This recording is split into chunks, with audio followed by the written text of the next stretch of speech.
I'm doing everything different this time.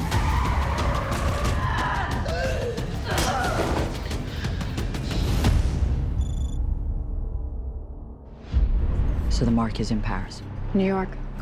How did they leave it? They exchanged numbers. Been texting. It's quite amazing. They're extensions of each other. She's in the field, and I operate from above. I do believe that Joe looks up to Caitlin in a way that there's just absolute trust there and absolute devotion because she's been led by example. I want to put her through the grinder. She's your field agent. Do what you think's best. Caitlin's a great boss because she's done the job.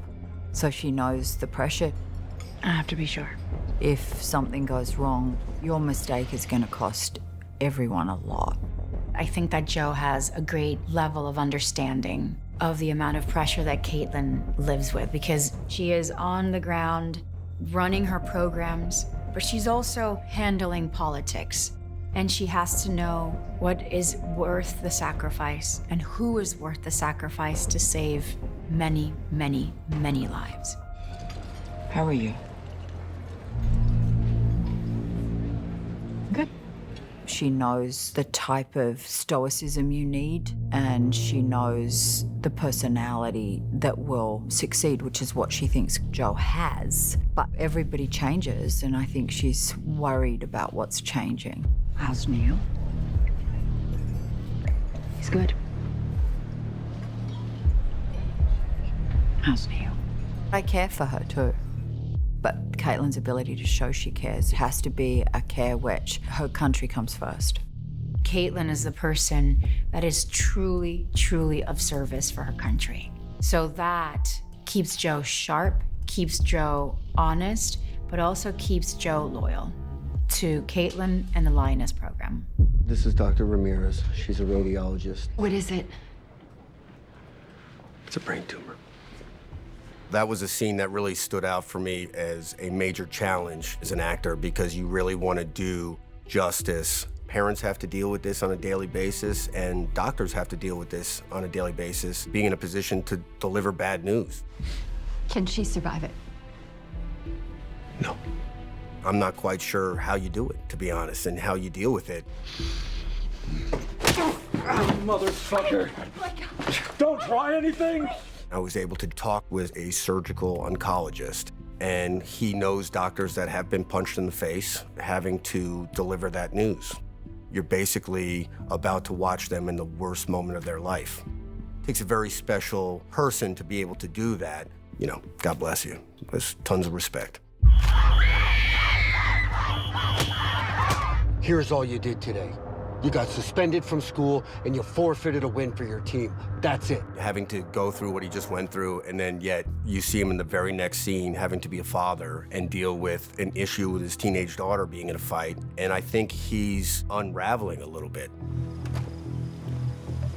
For someone that is super bright and has it all together, I think we're seeing some cracks. The challenge that you will see them face is more as parents. What do you want to be when you grow up? Something important? Better think about that real hard, because those important jobs, they come with a price. I know. I'm the price. Kate has already calcified resentment towards her mother, needing those moments when, you know, she had her first experiences of everything and her mother wasn't there. And she's making choices now on her own, damaging choices that are making Neal and Joe question whether or not staying together is right for their children. Are you getting a divorce? I'm sorry to tell you, we're not getting divorced. They're not gonna break up. They're gonna stay together. They're gonna make it work. At the end of the day, they choose each other. And I think it's important that we still continue to sell hope in environments that represent hopeless scenarios, because that's what keeps us always looking forward. Through Joe and Joe's personal life, I hope that audiences are able to take away a great level of respect and consideration that we have to have for people that wake up every day to leave their own lives behind so that they can put yours first.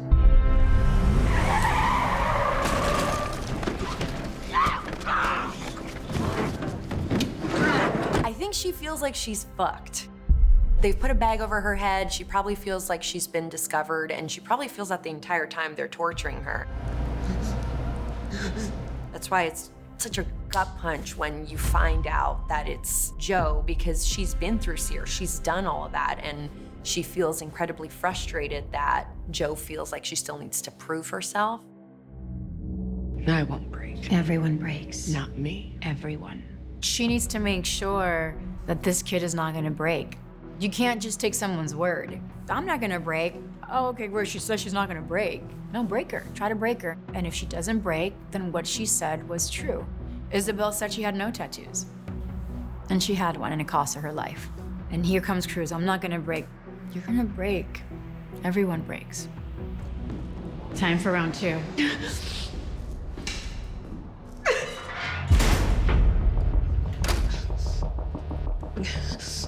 Fuck happened to her? Well, we don't know exactly what happened. She came in looking beat up. We quickly find out that there was an unsanctioned SEER interrogation. And they took it too far. Been through SEER. I don't know what you call that. With what unit? No unit. Just me.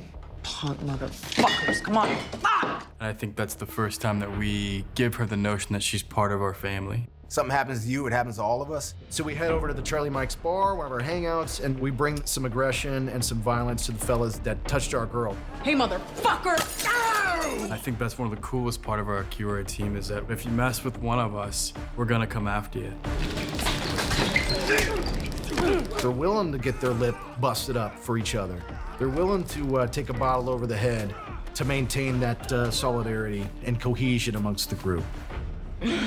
I think that's the moment where the team really becomes family. So at first they're kind of seeing who she is and kind of trying to assess that relationship. But once that happens, I think she's really touched by the whole thing, and she feels like, wow, I'm really a part of this.